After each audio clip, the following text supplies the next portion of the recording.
Sacha Baron Cohen's Borat, I believe, is an important movie to watch. The movie came out in 2006 and became an instant hit in America, earning over $128 million at the domestic box office and over $134 million worldwide. To this day, Borat is still the best mockumentary style film out there. Sure, it's crude and dirty, but it does what all great comedies do, and that is, it makes people laugh. Comedy is a very hard skill and people who excel at it deserve super praise because it takes a lot to make someone laugh. The context of a joke, the delivery of a joke, and the joke itself has to all match up in sync in order for it to be funny. But what is funny? Who decides what is a joke and what isn't, and can jokes go too far? Those are all questions that I think Borat puts up for debating. Sure, there might be scientific studies on humour, but at the end of the day, a joke is funny to whoever thinks it's funny. To some, Borat is a comedy masterpiece up there with the likes of Airplane. To others, Borat is a horrid movie about stereotypes. This was especially the case in Kazakhstan, the nation in which the fictional character played by Sacha Baron Cohen comes from. The government was so angry with the portrayal of their nation that they even banned the film from being released in its country. But that all changed when the Kazakhstan government reversed that decision when they realised that the film over the years brought the tourist population up. And eventually they saw the funny side of Borat. The humour came from the idea that the film wasn't anti-Kazakhstan but anti-American, and that is a good point because the movie shows the obscenity in America, from the radio host's beliefs about Muslims to the priest's vocations for Jesus.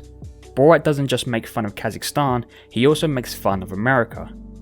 The dichotomy shown in Borat of the quote-unquote Kazakhstan livelihood being backwards, and then showing that a superior country with better resources still has as much backwards thinking, is funny. Do you have slaves here?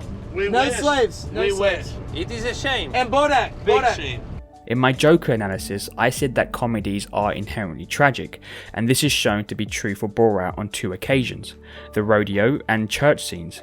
From the cheering of the crowd at the rodeo for the death of all men, women and children is sad. Mayor George Bush drink the blood of every single man, woman and child of Iraq. But it was funny to see that much hate. And to the church priest who believes there is a demon inside Borat and does some kind of exorcism on him. Those two scenes highlight the absurdity in America and can be seen as backwards as the Kazakhstan town Borat is from. Of course, what we are seeing is just the extreme, not a representation of the masses. So why was it funny to hear the rodeo host say awful things about Muslims or the church's hysteria when it comes to Jesus? To some, they might be offended by the words of the rodeo host or see nothing wrong with the church. Well, comedy, just like any other art form or entertainment, is subjective. Can comedy go too far? Yes, but to me, comedy needs to break boundaries and make fun of taboo or sensitive subjects, because without that, then we become fearful of our past and mistakes. To make fun of something is to bring it down from a pedestal to a level where we do not become afraid to talk about a subject. Jokes about race, about events in history, or about people are there as a reminder that no one is better than anyone else. Again, jokes are inherently tragic. To make fun of someone is to bring them down to a level of commonality.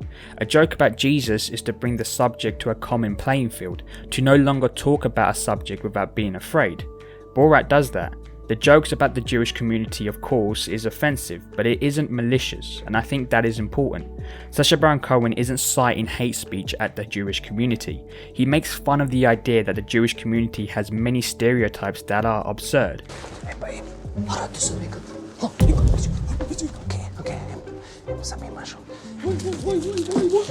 Which lessens the impact of offence, but becomes a commentary of how stupid the hate towards that community is. By using humour, Sacha Baron Cohen highlights these absurdities to the audience, which is far more effective than someone just explaining it.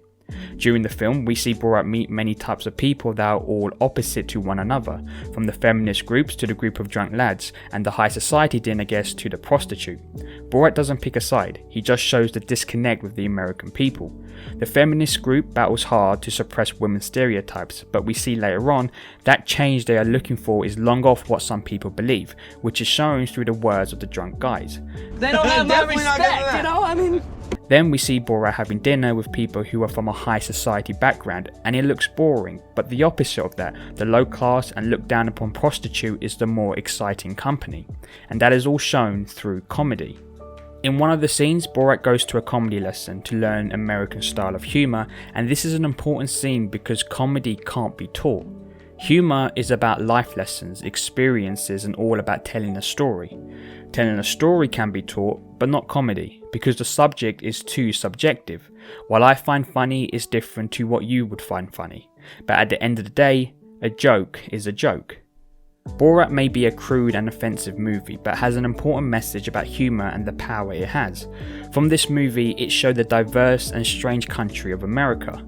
Yes, in between Borat ran around naked in a hotel chasing another naked man, but then there were moments like this, when he walked up to a group of young black men and instantly connected with them, or when he went to the church and listened to them. All the time he saw a prostitute as a human, not an object. In the end, Borat the movie isn't anti-Kazakhstan, anti-American or anti-Jewish. Borat is just a funny film.